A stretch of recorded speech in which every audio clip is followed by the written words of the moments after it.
আমি ইজ্জত জিল্লাতের মালিক, হায়াত মউতের মালিক। আমি আল্লাহ যারে জিন্দা রাখবো মারতে কেউ পারবে না। আমি আল্লাহ যারে মেরে ফেলবো কাউরি বাপ বাঁচাতে পারবে না। আমি আল্লাহ যার সম্মান বাড়াবো কেউ ঘটাতে পারবে না। আমি আল্লাহ যার ঘটিয়ে দেব কাউরি বাপ বাড়াতে পারবে না।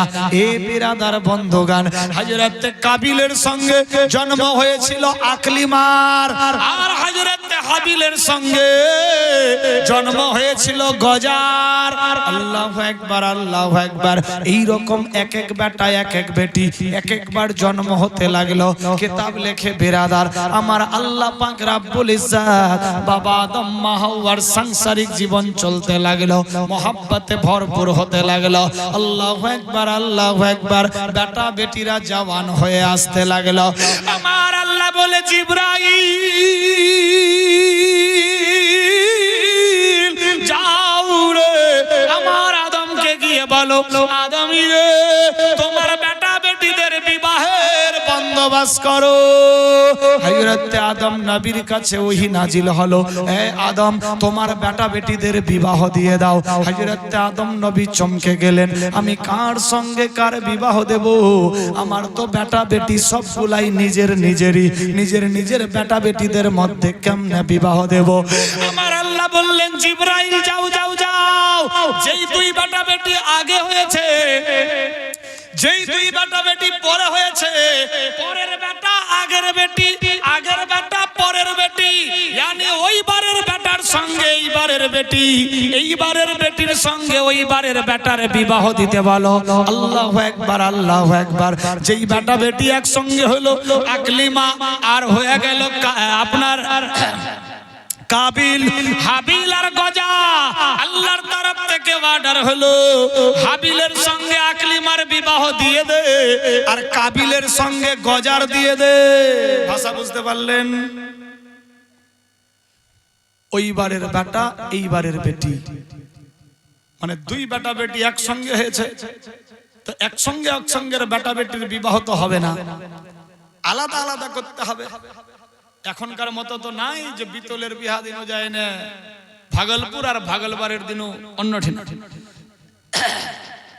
ওই 119 জোড়া বেটা বেটির মধ্যে জোড়াই জোড়াই যে সন্তান হলো, ওই জোড়ার কেটে বেটা, এই জোড়ার কেটে বেটি, এই জোড়ার কেটে বেটা, ওই জোড়ার কেটে বেটি, এই রকম করে বিবাহ বন্দোবস্ত হলো। দুনিয়া কেমনি ফেলাবে? আমরা সেই আদম নবীর সন্তান। তবে 119 জোড়ার মধ্যে জোড়াই জোড়াই এই হয়ে গেল। একজন শুধু সিঙ্গেল বেটা যার নাম হযরত শীস আলাইহিস সালাম। তো ওর ফের কার সঙ্গে বিবাহ হবে? ও তো একাই, ওর সঙ্গে ভাই বোন কেউ হয়নি। শীস নবীর তালে কার সঙ্গে বিবাহ হবে? এটাও একটা কিন্তু মারাত্মক পয়েন্ট। ইনশাআল্লাহ সময়ের সুযোগ পেলে তুলে ধরব। শীস আলাইহিস সালামের কার সঙ্গে বিবাহ হয়েছিল? শীস কিন্তু একজন নবী, নবীর বেটা নবী হযরত শীস আলাইহিস সালাম। যাই হোক আগে বাড়ি। এবার হাবিলের সঙ্গে আকলিমার বিবাহ, কাবিলের সঙ্গে গজার বিবাহ। হাবিল বলতে লাগলো আকলিমার সঙ্গে বিবাহ হয়ে গেল। কাবিলের সঙ্গে জন্ম হয়েছিল আকলিমার, কিন্তু বিবাহ হচ্ছে গজার সঙ্গে। কাবিল বলছে আব্বা আমি এই কুৎসিত কালো মেয়েটাকে বিবাহ করব না। লাফড়া শুরু, কালোটারে বিবাহ করব না। বাপ বলছে একেই বিবাহ করতে হবে, আল্লাহর নাফরমানি হয়ে যাবে। না, আমার যার সঙ্গে জন্ম হয়েছে তাকেই বিবাহ করব, ওর সঙ্গে তোর বিবাহ হবে না। না, আমি ওকেই বিবাহ করব। বেটারে বাপের কথা শোন, কালোর সঙ্গে তোমার এ গজার সঙ্গে বিবাহ হবে। কাকে বলছে? কাবিলকে। আর কাবিল বলছে না, আমি আকলিমার সঙ্গে জন্ম হয়েছি, আকলিমা দেখতে খুব ভালো, অতি উত্তম সুন্দরী নায়িকা ফেল, আমি ওকেই বিবাহ করব, এ কালো কুৎসিত একে বিবাহ করব না। কিন্তু বাপের আদেশ, আল্লাহর হুকুম, তোমাকে একেই বিবাহ করতে হবে। কাবিলের কিন্তু মন নারাজ, আমি বিবাহ করব না গাজাকে, করব না খারাপকে, করব না কুৎসিতকে, করব না বিবাহ কালীকে। আল্লাহু আকবার। বাপ বুঝাচ্ছে, বেটা এ কালো গড় তো আল্লাহর দান, ঝলো ফর্সা কালো ইত্যাদি আল্লাহর দান। কে কালো কে ফর্সা দুটাই জাতের তো মানুষ, এক কালো এক গড়, মানুষ তো সবাই আল্লাহর। এ বেটা তোমাকে ওকে বিবাহ করতে হবে না। আব্বা আমি ওর সঙ্গে জন্ম হয়েছি, আমি ওকেই বিয়ে করব। বাপ মা বারবার বুঝাচ্ছে, কিন্তু বেটা বুঝতে রাজি হচ্ছে না। কোন রকমে বাপের কথাই কথা দিল, কিন্তু মনের মধ্যে হিট থেকে গেল। হ্যাঁ, আমি আকলিমার সঙ্গে জন্ম হলাম, আকলিমাকে বিবাহ করতে পেলাম না, আকলিমার কাছে যে আসবে তাকে আমি আর দুনিয়াতে রাখছি না। চ্যালেঞ্জ করলেন কে? কাবিল। মনে মনে ভাবলো, আকলিমার বিবাহ হচ্ছে হাবিলের সঙ্গে, আর আমি কাবিলের বিয়ে দিচ্ছে গজার সঙ্গে। আমি এ গজাকে কুৎসিত কালো মেয়েকে পছন্দ লাগে না, আমি আকলিমাকেই বিবাহ করব। যেহেতু আকলিমাকে আমি পেলাম না, তো আকলিমা আর আমার বিচে যে আসবে তাকে আমি দুনিয়াতে রাখছি না। কুরুক্ষেত্র ঝামেলা শুরু। আজও তাই হচ্ছে, খুঁজে খুঁজে খুঁজে খুঁজে যেটা বিউটি পার্লাতে বারবার মেকআপ করে ফেকআপ করে এসেছে, ওকে বিয়ে করছে, 7 দিন বাদে হাড়ির কাল চুন ফেল। অবস্থা ডেঞ্জার বেরাদার। কালো ঘর দুটাই লোক, এ কালো আর গড়র ঝগড়া বিশাল। কালো বলছে বাপের দুটা বেটি, একটা কালো আর একটা গড়। তো গড় বলছে, দেখ আমি সাদা সফেদ, দুধের মতো সফেদ, হ্যাঁ কালো বেটি তোর ভালো না। তো বাপকে বুঝাচ্ছে, আব্বা আমি তোমার ফর্সা মেয়ে, দেখ কত সুন্দরী দেখতে, দুধ সাদা, আমি তোমার বেটিও সাদা সুন্দরী, কত ভালো লাগে, কালোটা ভালো না। এবার কালো বলছে, আব্বা দুধ সাদা হতে পারে, তোমার বেটিও সফেদ হতে পারে, কিন্তু যেই গরুর দুধ হয় গরুটা কিন্তু কালোই হয়। তো কালো গরুর দুধ সাদা হয় আগে গরু না আগে দুধ? মুশকিল ব্যাপার। ফের গড় বেটি বলছে, অনেক ঘটনা আছে, দুটা কথা বলছি। এ বেরাদার গরমে বলছে, আব্বা কোরআন শরীফ খুলে দেখবা তো পাতা কিন্তু সাদা, আমি তোমার বেটিও সাদা, দেখতে কত ভালো। কালো বেটি বলছে, আব্বা কোরআনের পাতা সাদা হতে পারে কিন্তু লেখা কালো, কালো লেখা যদি না থাকে পাতার কোনো দাম মূল্য থাকে না। এক্ষেত্রে বোঝা গেল গড়র চাইতে কালোই বেশি ভালো। যারা গড় ফের ওরা রাগ করিস না। সুবহানাল্লাহ সুবহানাল্লাহ। মুশকিল ব্যাপার, আল্লাহ বুঝার তৌফিক দেখ। সবে বলি আমিন। নারায়ে তাকবীর, নারায়ে রিসালাত। মোহাব্বতে খুশির সাথ বেরাদার আল্লাহ বুঝার শক্তি দেখ। সবে বলি আমিন। আমার আকলিমার বিচে যে আসবে তাকে আমি রাখছি না। বিবাহ হলো, স্বামী স্ত্রী সংসার চলছে, এদিকে স্বামী স্ত্রী চলছে, এইভাবেই আগের পরের বিবাহ দিয়ে দিয়ে সংসার ফেলে গেল, দুনিয়া বাড়তে লাগলো। এইদিকে এবার বাবা আদম নিজের হুজরাখানা থেকে মক্কা শরীফের উদ্দেশ্যে হজে বের হলেন। বাবা আদম মা হাওয়া হজে চলে গেল, হজ করতে। এবছর হজে যাবার ছিলাম, কিন্তু আল্লাহ পাকের ও নেয়ামত জানি না কেন ডাক পড়লো না। আমাদের হাজিদের যে পাসপোর্ট হয়েছিল, তো সরকারি সিস্টেমে হজ ফর্ম বন্ধ হয়ে যাওয়ার পর পাসপোর্টগুলো হয়েছে। আমি যেই অফিসের সঙ্গে কাজ করি, আমার অফিস হলো দিল্লি। দিল্লির থ্রুতে দিল্লি অফিস আমাকে বুঝালো যে প্রাইভেটে হজ হবে। প্রাইভেট সিস্টেমে সব হাজিদেরকে বললাম, আচানক 7 তারিখ থেকে প্রাইভেট সিস্টেমটা বন্ধ করে দিল সৌদি আরব সরকার। এই ইংরেজি 7 তারিখ, 5-6 দিন হলো।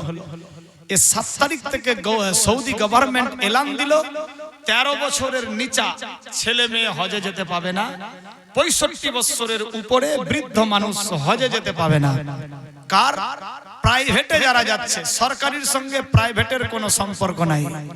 যারা আমার সঙ্গে হজে যেত তারা হয়তো রান্না বান্না করতে হতো না, যেমনি উমরাতে যাই ভিআইপি 4 স্টার হোটেলে থাকতো, খেত এবং ইবাদত শুধু করতো, টাইম মোতাবেক খেতে যেত। সেই রকম হাজিরাও কিন্তু সিস্টেম হতো। সরকারি সিস্টেমে যারা হজে যায় ওরা রান্না বান্না, চাল পেঁয়াজ রসুন সব সঙ্গে নিয়ে যেতে হয়, কিন্তু প্রাইভেটে যারা যাবে এদেরকে সঙ্গে নিয়ে যেতে হতো না। এবার 7 তারিখ থেকে ব্যান্ড লাগিয়ে দিল সৌদি আরব যে 65 বছরের উপরে বৃদ্ধ মানুষ পাবে না, আর 13 বছরের নিচে 12-13 বছরের নিচে ছেলে মেয়েরা পাবে না। আমার সঙ্গে 30 জন হাজি যেত, আমি আর আমার বাপ মিলে 32 জন। আর কোন মহিলা একাই যেতে পাবে না স্বামী ছাড়া বা বেটা ছাড়া, মানে গার্জেন লাগবে। এবার যদি হিসাব করে দেখা যাচ্ছে তো আমার 35 বছর বয়স, তো আমার বাপের 69 বছর, তাহলে আমি যেতে পারছি, আমার বাপ বাদ। কোন হাজিদের দেখলাম কাগজ কলম তো কাউরি 75 বছর বয়স যদি হচ্ছে হাজির, তো হাজিয়ানের বয়স হচ্ছে 56 বছর, তাহলে হাজিয়ান যেতে পারছে, হাজি যেতে পারছে না। এবার হাজিয়ানকে ফের একাই লিবে না, গায়ের মহরম মানে স্বামী ছাড়া স্ত্রী না। যদি স্বামী নাই, মারা গেছে, স্ত্রী যাবে, তাহলে তার সঙ্গে তার গার্জেন বেটাকে যেতে হবে। বেটার পাসপোর্ট জমা হয়নি, বেটা নাই, বেরাদার। যাই হোক, এই রকম করে যদি দেখছি 30-32 জনের মধ্যে মাত্র 6-7 জনের হজ হচ্ছে, আর বাদ বাকিটি একদম বাতিল। বেরাদার কোন সিস্টেমে? প্রাইভেট সিস্টেমে, সরকারি সিস্টেম না। এবার এই 6-7 জনা কি হজে যাবে, আর যদি এই 32 জনের মধ্যে একটা গ্রুপ বাদ বাকিটি যদি বাদ থাকে তো তাদের মন খারাপ হবে। তবু একটা ফাঁক ছিল যে সামনে তৎকাল টিকিট দেখবেন, ট্রেনের সিট যদি সব বুক হয়ে যায়, ওয়েটিংও যদি হয়ে যায়, তো গাড়িটা ছাড়ার একদিন আগে তৎকাল মারে, তৎকালে সিট চলে আসে। তবে অনেক লোক চান্স নেই, যদি 10টা টিকিট মারতে যায় হয়তো 2টা কি 4টা টিকিটের সিট মিলে আর 6টা হয়তো বাদ হয়ে যায়, ফের তারপরের দিন তৎকাল মারে, তারপর যাই। হাজিদেরকে যখন বললাম, হাজিরা বলছে দেখা গেল ডাঙার পানিতে ডাঙাতেই আছি, আর তৎকালের আশায় থাকলাম, ভোজ ভাত করে নিলাম, আর সিট দেখা গেল হলো না, তাহলে দুনিয়া নিয়ে খিতালো, বদনাম তো প্রথমেই বদনাম। বেরাদার যাই হোক, এই বলে এবার যে যেখানে টাকা জমা হয়েছে ইনশাআল্লাহ টাকা ফেরত সবাই পাবে, এবং পাসপোর্টও ঘুরে আসবে, অফিসে জমা আছে। 25 তারিখে যতদূর আইডিয়া আমি দিল্লি যাচ্ছি, 24 তারিখ অবধি আমার জালসা আছে, 25 তারিখে যাব, 26-এ পৌঁছাবো। 27 সমস্ত অফিস থেকে টাকা পয়সা ইত্যাদি যা জমা হয়েছে, পাসপোর্ট ইত্যাদি সবকিছু নিয়ে 28 তারিখে আবার ওয়াপসি আসছি, 29 তারিখ 30 তারিখে বাড়ি পৌঁছাবো। হাজিদের বাড়ি বাড়ি সব পৌঁছে যাবে। তার বিচে বিচে অনেকে অনেক উড়ম্ব উঠিয়ে দিয়েছে, মালিক সাহেব টাকা নিয়েছে, সব মেরে নিল, ওই টাকা এই করছে ওই করছে। আস্তাগফিরুল্লাহ, টাকা জমা দিলা তুমি আজকে, আর মালিক তো আগে থেকেই গাড়িতে ঘুরছে, ঠিক কি না? হজের এজেন্ট নিয়েছি আমি 1.5-2 বছর থেকে, আমার গাড়ি তো 8 বছর থেকে 7 বছর থেকে আমি গাড়ি চালাচ্ছি। বেরাদার তো মানির মান কোনোদিন যাবে না। বেরাদার পেছন দিকে কুকুরও ভৌ ভৌ করে, সেদিকে তাকালে হবে না। যে হজ করতে যাবে তার কোনো টেনশন নাই, পাড়া পড়োশি উস্কানি দিয়ে উল্টা পুল্টা কথা একটা উড়ম্ব ছড়াচ্ছে। যাই হোক, সেদিকে আমি কান্দি না, সচ্চাই থাকবে। যদি নসিবে হজ থাকে তো আগেবার যাবে, বেরাদার যদি না থাকে তো নাই, নাইয়ের কোনো মশলা নাই। আর আল্লাহ যাকে ডাকে সে যাই, যত কোটিপতি থাকুক আর যত ডলারপতি থাকুক। একটা হাজি আমার সঙ্গে যেত, ও টোটো চালাই, 5 লাতে বাড়ি, গরিব মানুষ, টোটো চালিয়ে ও যাবে হজে। বেচারার বয়স 67 বছর, সব টাকা পেড করে দিয়েছে, আর 7 তারিখ থেকে ব্যান্ড লেগে গেছে, 65-র উপরে লিবে না। এবার ও তাহলে কি বলবে যে আপনি আমাকে কেন বলেননি? তো আরে ভাই, আমি 7 তারিখের আগে তো আমিও জানি না। 7 তারিখ রাত 9টা 5 মিনিটে আমার মোবাইলে মেসেজ আসে যে এই সরকার ঘোষণা বাতিল হয়ে গেল। আরো বেশি করে বাতিল হওয়ার কারণ এই যে ভারতের মধ্যে ওয়াকফ বিল অনেক কিছু হয়েছে, তো শুধু ভারতের না, ভারতকে সহ 14টা দেশ, 14টা মুলুককে বাতিল করেছে প্রাইভেট হজের। এই 13 বছরের ভেতরে 65-র উপরে যাদের বয়স, আর একাই স্ত্রী কেউ যেতে পাবে না। যাই হোক, সেদিকে আমরা যাব না, গুজবে কান দেব না। যার আমানত অমনি রাখা আছে, সময়ের অভাব, সময় পুরলে আমানত ঠিক ফেরত পেয়ে যাবে। বেরাদার আল্লাহ বুঝার শক্তি দান করুক, সবে বলি আমিন। এবার এইদিকে হযরত বাবা আদম মা হাওয়া হজে চলে গেলেন। কোথায় গেলেন? হজে গেলেন। কে কে? বাবা আদম মা হাওয়া। মনের মধ্যে রাগ থেকে গেল কার? কাবিলের, যে আমি কালিয়ার গজিয়া মেঘ বিয়া করেছি, আর আকলিমা সুন্দরী ওকে বিয়ে করেছে হাবিল। হাবিলকে আমি আর জিন্দা রাখছি না, আমি কাবিল হাবিলকে মেরে ফেলবই। আর তো আমার বাপ নাই যে আমার বাপ বাধা দিবে, মাও তো নাই যে মা বাধা দিবে। হযরতে বাবা আদম মা হাওয়া বেটা বেটিদেরকে বুঝিয়ে দিলেন, তোমরা সুখে থাকো, মিলেমিশে থেকো, কেউ কাউরে উপরে হিংসা হানাহানি করিও না। আমি বাপ মা চললাম হজে। খুশি মনে হজে বিদায় দিয়ে দিল। হযরতে বাবা আদমের ছাগল ভেড়া উট দুম্বা অনেকগুলা ছিল। বেটাদেরকে বললেন, বেটারা তোমরা এই ছাগল ভেড়া নিয়ে মাঠে চড়াবে, গৃহস্থী করবে, সংসার মেনটেন করবে। মনে মনে কিন্তু কাবিলের হিট থেকে গেল, না আমি এক কালো কুৎসিত মেয়েকে বিবাহ করেছি, আর এত সুন্দরী আকলিমাকে আমি পাইনি। বাড়িতে থাকতে থাকতে নজর শুধু আকলিমার উপরে, এদিক ওদিক দেখে মন আকলিমার দিকে। মনে মনে মনে মনে আকলিমাকে কাবিল ভালোবেসে ফেলেছে। আল্লাহু আকবার। কিন্তু আকলিমাকে যখন বলে কাবিল যে তুমি তো আমার বোন, তোমার সঙ্গে আমার জন্ম হয়েছে, কিন্তু আমার বড় ভাইয়ের সঙ্গে তোমার বিবাহ, তুমি আমার এখন ভাবি বোন, কিন্তু বোন আমি তোরে ভালোবাসি। আকলিমা বলছে না, আল্লাহ নারাজ হয়ে যাবে, কারণ আমার বাপের আদেশ, আল্লাহর হুকুম, তুমি এই রকম নজর আমার উপরে দিও না। বারবার কিন্তু হাবিলকে বুঝায়, কিন্তু কাবিলকে বুঝায়, কিন্তু কাবিল বুঝতে রাজি হয় না। হাবিলের স্ত্রী আকলিমার উপরে নজর। দেখেন আল্লাহ কি করে। বেরাদার, এইভাবে একের পর দ্বিতীয় দিন চললে হযরতে বাবা আদম মা হাওয়া চলে গেলেন হজের জন্য, বাড়ি ফাঁকা। একদিন হঠাৎ হাবিল আর কাবিল দুই ভাই মিলে ছাগল ভেড়া দুম্বা নিয়ে মাঠের মধ্যে চড়াতে গিয়েছে। আল্লাহু আকবার, আল্লাহু আকবার। এমত অবস্থায় ছাগল ভেড়া চড়ছে, চড়তে চড়তে চড়তে চড়তে একদিন যায়, দুই দিন যায়, তিন দিন, চার দিন, পাঁচ দিন যায়। বেরাদার, কাবিলের মনে হিংসা আস্তে আস্তে শুরু হয়ে যায়। আমি কখনো মৌকা পাবো হাবিলকে মেরে ফেলবো। যখনই হাবিলকে মেরে ফেলবো আকলিমা রাড়ি বিবাহ হয়ে যাবে, আর আমি আকলিমাকে বিবাহ করে নেব। ভাষা বুঝতে পারলেন? ভাবিকে বিবাহ করে নেব। আমার আর ওর বিচে যে আসবে তাকে আমি দুনিয়াতে রাখছি না। কাবিলের খারাপ মাকসাদ শুরু হয়ে গেল। কাবিলের খারাপ নিয়ত শুরু হয়ে গেল। আদম নবীর বেটা কাবিল একদিন দুই দিন ভাবতে ভাবতে ইবলিস শয়তান কাবিলের মাথায় বসলেন। ইবলিসি বুদ্ধি দিতে লাগলো, শয়তানি বুদ্ধি দিতে লাগলো। রে কাবিল, সত্যি তো তোমার সঙ্গে জন্ম হয়েছে আকলিমা, আকলিমার সঙ্গে তোমার বিবাহ হয়নি, বরং কুৎসিত কালমের সঙ্গে বিবাহ হয়েছে। এক কাজ করো, হাবিলকে মেরে ফেল, তোমার ভাবি বোন রারি হয়ে যাবে, বিবাহ হয়ে যাবে, আর তুমি ফাঁকতালে তারে বিবাহ করে নেবে। তোমার আমানত তোমার কাছে থেকে যাবে, টেনশন নিও না। শয়তানি বুদ্ধিতে পড়ে বেরাদার কাবিলের মাথা আর কাজ করছে না। একদিন হঠাৎ করে হযরতে হাবিল ছাগল ভেড়া দুম্বা চড়াতে চড়াতে বেরাদার পাহাড়ের গুহায় গাছতলায় হেলান দিয়ে আরাম করছে। ছাগল ভেড়া চড়ছে, এদিকে বাকরি ছাগল চড়ছে। হাবিল গাছতলায় হেলান দিয়ে আরাম করছে।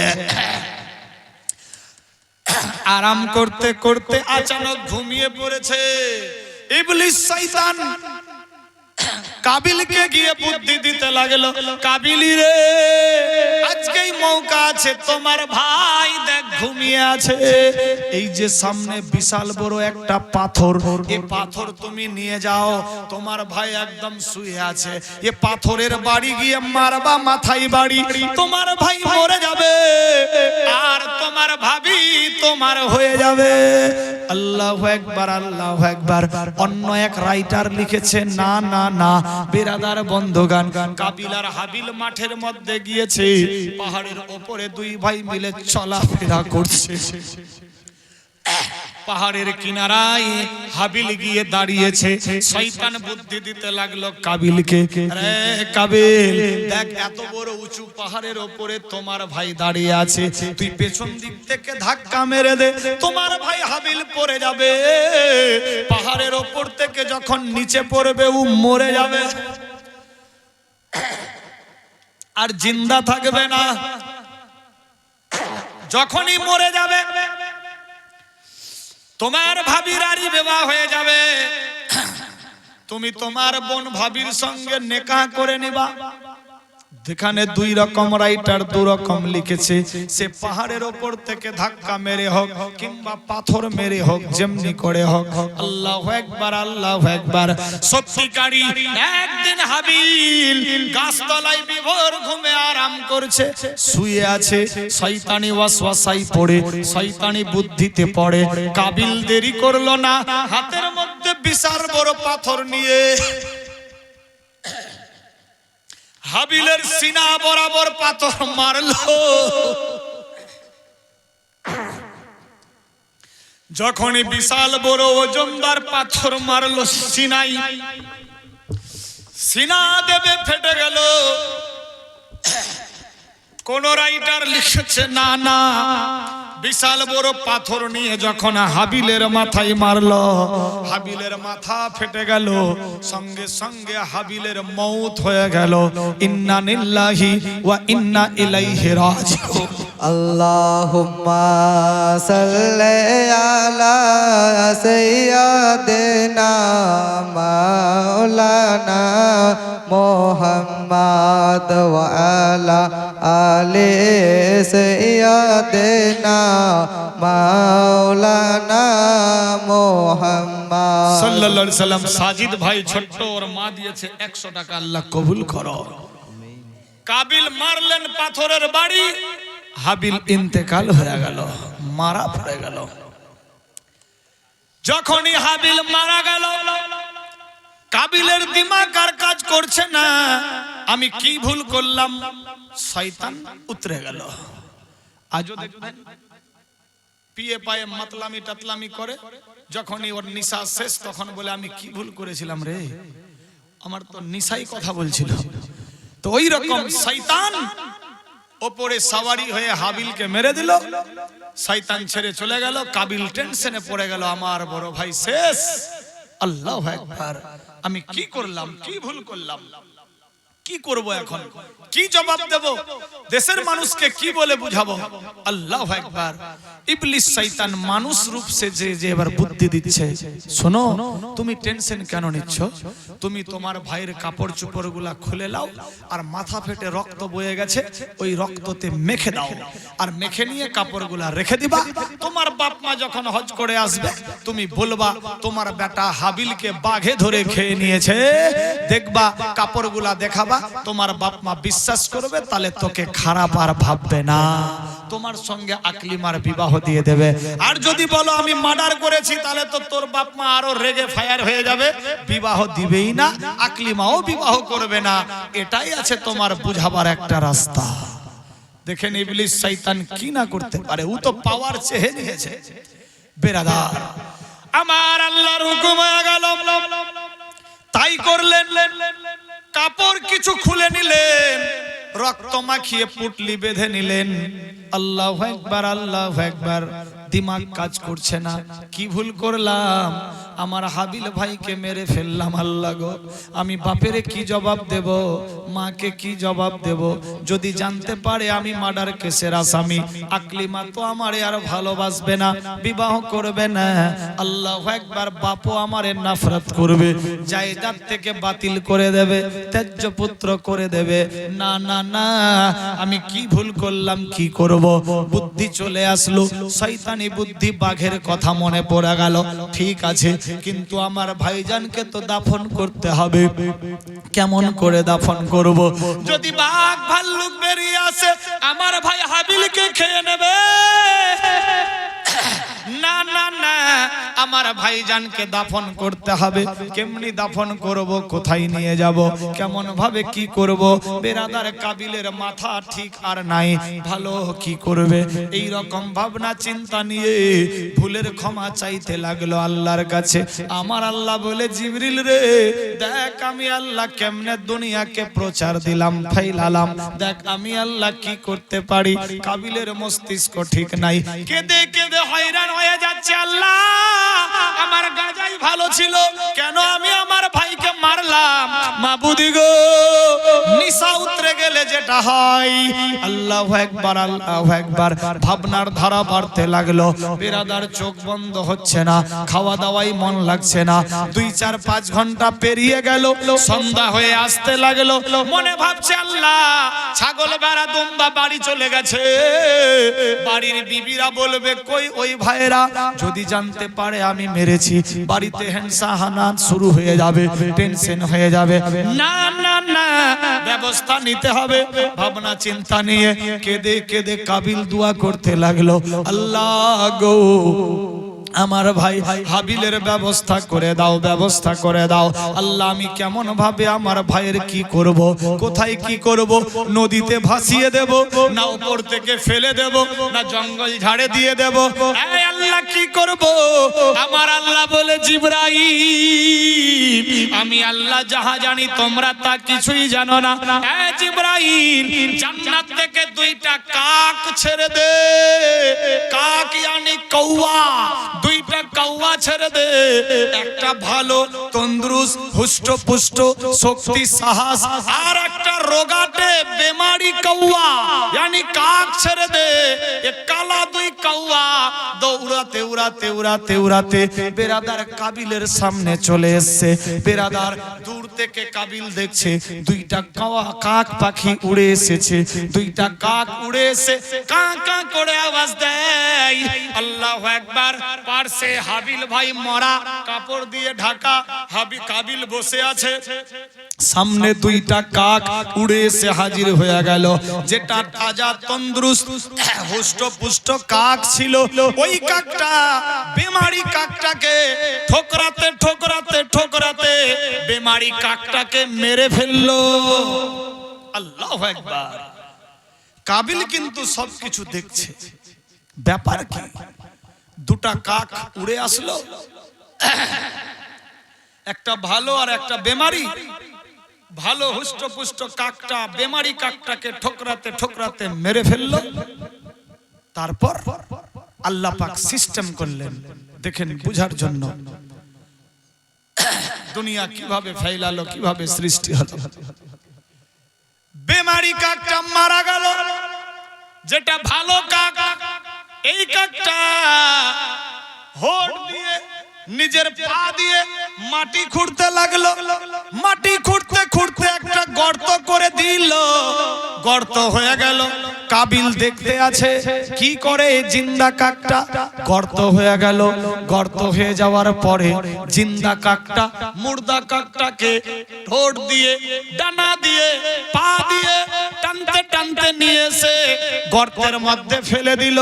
আবার হোঁট দিয়ে পা দিয়ে মাটিগুলাকে টেনে চাপা দিয়ে দিল, আর ওই কাকটা উড়ে চলে গেল। বলি সুবহানাল্লাহ। কাবিলের দিমাগে চলে আসলো, আল্লাহ তাহলে আমার ভাইকে ওই এমনি কবর দিতে হবে। সর্বপ্রথম দুনিয়ার বুকে কবর খুঁড়েছিলেন যদি প্রশ্ন হয়, তাহলে এনসার হবে কালা কাক কৌয়া। এই জন্য দেখবেন কোথাও কিছু হলে কৌয়া আগেই অগ্রিম খবর জেনে যায়। আপনার বাড়িতে মেহমান আসবে, আপনি জানেন না, দেখবেন এটা ধ্যান দিয়ে আপনার বাড়ির গাছে গুলাতে দেখবেন অনেকগুলা কাক এসে কা কা এর খাওয়ার উবাহাটে কেমন কেমন লাগে। দেখবেন 2-4-10 মিনিট 2-4 ঘন্টার মধ্যে আপনার বাড়িতে কোনো মেহমান না মেহমান আসবে। সুবহানাল্লাহ। এটা কিন্তু একটা আল্লাহর দূত, এ কাক। আবার দেখবেন কেউ মারা গেছে, কোনো হাদসা হয়েছে বা হবে, বাড়ির কেউ জানে না, দেখবেন কাক এসে আপনার বাড়িতে কা কা কা কা করছে। আগের দাদা নানারা হয়তো বলে গেছে, বুড়া বুড়খুনেরা, আজ কৌয়াটা দেখ এই বাড়িতে হচ্ছে, নিশ্চয়ই কোনো ঘটনা ঘটেছে। বেরাদার, এগুলা কিন্তু কুলক্ষণী, কিন্তু না, দেখবেন ভেবে চিন্তে যে সত্যিকারই হয়ে যায় যে কাউরি না কাউরি কোনো খারাপ একটা খবর পেয়ে যাচ্ছেন, হয়ে থাকে অনেক সময়। যাই হোক, আমি সেদিকে যেতে বলছি না, যে সমস্ত কুসংস্কার সেদিকে আমরা বিশ্বাস করব না। যেটা নসিবে আছে, ভাগ্যে আছে, সেটাই হবে। আল্লাহি আলাম, ওয়াল্লাহি আলাম। আল্লাহ ছাড়া কেউ কিছু করতে পারবে না। আল্লাহরই সব দান। আল্লাহর হুকুম বিনা গাছের পাতা নড়ে না, সূর্য ওঠে না, অস্ত যায় না, রাত দিন হয় না। যাই হোক, হযরত কাবিল দেখতে পেয়ে গেল কাকের হিসাব। আচানক হাতের মধ্যে কোদাল নিয়ে তরবারি, খান্তা, হাসুয়া ইত্যাদি নিয়ে গর্ত খুললেন। গর্ত খোলা হয়ে গেল। এবার হাবিল ভাইকে টেনে নিয়ে ওই কবরের মধ্যে দাফন দিয়ে দিলেন, মাটি চাপা দিলেন। এবার কাবিল চলে গেল নিজের বাড়িতে কাপড়ের পুটলি নিয়ে। আল্লাহ, নিজের বাড়িতে গিয়ে হাজির হয়ে গেল। মনটা যেন খারাপ, বিবি বাচ্চা ভাইরা। আল্লাহুম্মা সাল্লি আলা সাইয়্যিদিনা মাওলানা মুহাম্মদ ওয়া আলা আলি সাইয়্যিদিনা মাওলানা মুহাম্মদ সাইয়্যিদিনা সাফিয়ানা নবিয়ানা মাওলানা মুহাম্মদ সমসে দোহা বজরে দোজা আউয়াল নবী আখিরে সাল্লাল্লাহু তাআলা আলাইহি ওয়াসাল্লাম। আরো চলবে না, ছেড়ে দেব? আরো চলবে? बच्चे का जान लेगा क्या? একটা পার আর 15 থেকে 20 মিনিট। সুবহানাল্লাহ। হ্যাঁ, অল্প সময়ে সমাপ্তি হয়ে যাবে ইনশাআল্লাহ। কি বলছিলাম? এই ভোগ লাগে, এখানে খাওয়া হয়ে গেল মনে হয়। সুবহানাল্লাহ। হয়নি এখনো? ইয়া আল্লাহ, আমাদের গাছত কটল অর্ডার খেলা দেখ না নিয়ে রা। সুবহানাল্লাহ। যাই হোক, আল্লাহর হুকুম হয়ে গেল, হাবিলের দাফন করে দিলেন, মাটি দিয়ে দিলেন। কাবিল নিজের বাড়ি পৌঁছে গেল। বাড়িতে গিয়ে পৌঁছালেন, আকলিমা সামনে হাজির। কাবিলের মন বলছে, এবার তো আমার রাস্তা ক্লিয়ার হয়ে গেছে। আকলিমা এসে হাজির। ও ভাইজান, কই আমার স্বামী? বলে, বোন তুমি কি জানো না? না, জানি না। দেখ রে বোন, ভাঞ্জ করছে, অ্যাক্টিং করছে, কেঁদে কেঁদে বুঝাচ্ছে। দেখ বোন রে, আমরা দুই ভাই মিলে ছিলাম মাঠের মধ্যে। আমার ভাই ছাগল চড়াচ্ছে, আমি একটু গেলাম কোথায়, এমত অবস্থায় দেখি কয়েকটা বাঘ এসে আমার ভাইকে ছিঁড়ে ছিঁড়ে ফেরে ফেরে খাচ্ছে। হাড্ডি গুড্ডি অব্দি পেলাম না, ছিঁড়া ফাটা কাপড় পরে থাকলো, রক্তে রক্তাক্ত। আমি ওই কাপড়গুলা পুটলি করে বেঁধে নিয়ে এসেছি বোন, বিশ্বাস করো। মেয়েদের দিল নরম, একটুতেই বুঝে গেল।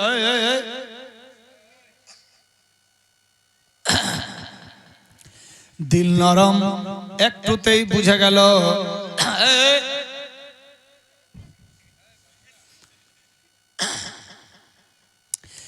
একটুতেই বুঝে গেল মেয়েটা। আকলিমা চোখের পানিতে বুক বাসায়, আল্লাহ কি ভুল করলাম, কি হলো? বিবাহের বয়স হয়নি, বিবাহ হয়ে গেল। এই বয়সেই রাড়ি বিবাহ হয়ে গেলাম। আল্লাহ গো, আমার স্বামীকে উচ্চ মকাম দান দিও, জান্নাতবাসী করিও। যেইভাবে বুঝালো ওইভাবেই বুঝলেন মেয়েটা। মেয়েটার কান্না দেখে অন্যান্য ভাই বোনেরা হাজির হয়ে গেল। সমস্ত ভাই বোনেরা বলে, আকলিমা কি হয়েছে বোন রে? বলে, আর বলিস না, বিবাহের বয়স হয়নি, এখনই রাড়ি বেওয়া হয়ে গেলাম। কারণ কি বলে, বাঘে খেয়ে নিয়েছে আমার ভাইজানকে। আল্লাহু আকবার। স্বামীর সঙ্গে মেয়ের মুখে ধান দিলে খই ফোটে, আওয়াজ নাই। ওইদিকে কাবিল মনের আনন্দে ছাগল ভেড়া নিয়ে মাঠের মধ্যে আছে। সবাই তো আমার কথা বুঝে গেছে, আর টেনশন নাই। আমি যেমনি বুঝালাম অমনি হয়ে গেছে। চলুক 1 মাস 2 মাস 3 মাস, যখন বাপ মা আসবে বাপ মাকেও আমি বুঝিয়ে দেব। যখনই বুঝে নিবে, ইদ্যত হয়ে যাবে। ইদ্যত পালন হয়ে যাওয়ার পরে আমার আকলিমার সঙ্গে বিবাহ হয়ে যাবে। আমার বোন আমার কাছেই চলে আসবে। যার জন্য এত ফেকরা, সে আমার হয়ে যাবে, আর টেনশন নাই। আমার আল্লাহ বলে, জিবরাইল রে, আমি মিথ্যাকারীকে পছন্দ করি না, আমি মিথ্যা সহ্য করতে পারি না। যাও যাও, আদম হাওয়া হজ করে এবার বাড়ি যাচ্ছে। যাও জিবরাইল, হকিকত খবর তুমি জিবরাইল গিয়ে আদম নবীকে বুঝিয়ে দাও, আদম যাতে বেটার খবর রাস্তাতেই জানতে পারে। হযরত জিবরাইল আমিন মানুষের রূপ ধারণ করে দাঁড়িয়ে গেল। ও আদম নবী, ও হাজী সাহেব কোথায় যাচ্ছেন? বলে বাড়ি যাচ্ছি। বলে আপনার কটা ছেলে মেয়ে? বলে আমার 120টা বেটা, 119টা মেয়ে। আল্লাহু আকবার। শোনো রে, তোমার বেটা হাবিল মারা গিয়েছে। হযরত আদম নবীর চোখের মধ্যে পানি। আল্লাহ, আমার এত ভালো বেটা হাবিল কেমনি মারা গেল? আদম নবী বলে, আল্লাহ গো, আমি হজে গেলাম, আমার বেটা মারা গেল, ব্যাপার কি বুঝতে পারি না। দেশের বেটা বেটিরা কি বলবে? হজ করতে গিয়েছিলাম বলেই মেরে গেল, হজ করতে যেত না, মরতো না। আল্লাহ গো, তোমাকে রাজি করার জন্য আমি হজে গেলাম, কিন্তু আমার বেটা হাবিল মারা গেল। জিবরাইল আমিন মানুষের রূপ ধারণ করে বলে, ও আদমি রে, তোমার বেটা মরেনি, মেরে ফেলা হয়েছে। কি রকম কে মেরে ফেলেছে সমস্ত ইতিহাস ঘটনা হযরত জিবরাইল আমিন হযরত আদমকে বুঝালেন। ও আদম, তোমার বেটা কাবিল আকলিমাকে বিয়ে করতে চাই, তুমি বিবাহ দাওনি। যেহেতু জরাই বিবাহ হবে না, আগেরটা পরে, পরেরটা আগে। কিন্তু কাবিল গাজাকে পছন্দ করে না, এ কুৎসিত কালো তোমাকে বারবার বুঝিয়েছে, কিন্তু তুমি আল্লাহকে রাজির জন্য সিস্টেম করেছো। কিন্তু আদম রে, ওই কাবিল মনের মধ্যে হিংসা থেকে যায়। একদিন হঠাৎ করে এ পাথর দিয়ে ভাইয়ের মাথায় মারে, ভাই মরে যায়। কাবিল বাড়িতে গিয়ে বুঝিয়েছে, ভাইয়ের সমস্ত কাপড় চোপড়ে রক্ত লাগিয়ে গিয়ে বলেছে, সবাই শোনো গো, আমার ভাইকে বাঘে ধরে খেয়ে নিয়েছে। কিন্তু এটা সরাসর মিথ্যা, আদম তুমি জেনে নাও। তোমার বেটা বেটিরা সবাই ওই কাবিলের কথা বিশ্বাস করেছে, কিন্তু আমি আল্লাহর জিবরাইল, আল্লাহ পাক দুধ কা দুধ পানি কা পানি করার জন্য আমাকে পাঠিয়েছে। শোনো রে আদম, তোমার বেটা মরেনি, বাঘে খায়নি, তোমার বেটাকে কাবিল মেরে ফেলেছে। তুমি যখন বাড়ি যাবা দেখবা তোমার বেটা কত অ্যাক্টিং করবে তোমাকে বুঝার জন্য, কিন্তু তোমার বেটার ফান্দাই তুমি পড়িও না। হযরত আদম নবী মনটা যেন খারাপ, মা হাওয়ারও মনটা খারাপ। বাড়ি গিয়ে পৌঁছে গেল, বেটার সঙ্গে আব্বা জান আস্তে আস্তে অসুস্থ হয়ে গেল। আল্লাহু আকবার, আল্লাহু আকবার। হযরত মা হাওয়াও বেমারি হয়ে গেল বেটার সঙ্গে। হায়রে মা বাপ, বেটার সঙ্গে বেমারি হয়ে গেল, আমার বেটা মারা গেল। আল্লাহু আকবার। বাড়ি যখন পৌঁছেছে, আকলিমা দেখছে রাড়ি বেবার পোশাক পরে সামনে এসে হাজির, কানের মধ্যে দুল নাই, হাতে চুরি নাই, কিছুই নাই। আব্বা গো, তোমরা হজে গেলা, আমার স্বামী মারা গিয়েছে, বাঘে খেয়ে নিয়েছে। কে বললো রে মা? বলে ভাই কাবিল বলেছে। কাবিলকে ডাকা হলো, কাবিলকে ডাকা হলো, সামনে গিয়ে হাজির। ও বেটা কাবিল, সত্য করে বলো কি হয়েছিল? কাবিল বলছে, আব্বা আমরা দুই ভাই মিলে মাঠে গিয়েছিলাম ছাগল ভেড়া দুম্বা চড়াতে, বাঘ এসে আমার ভাইকে খেয়ে নিয়েছে। ভাই ভাই হাবিল করে ডাক দি, ভাইয়ের পাত্তা পাই না, বাঘ খেয়েছে।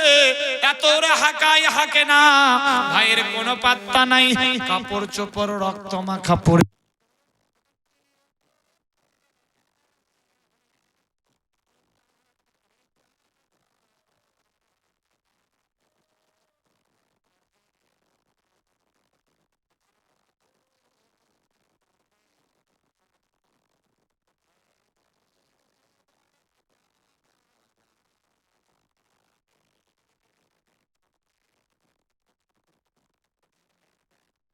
দুনিয়াতে মিথ্যা সাজিশ দিয়েছো, কিন্তু সত্যি একদিন আসবে।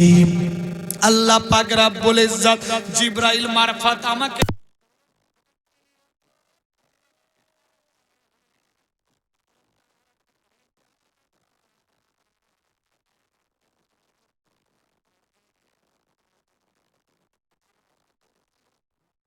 যখন এ কথা বললেন, কাবিলের মুখে ধান দিলে খই ফুটে।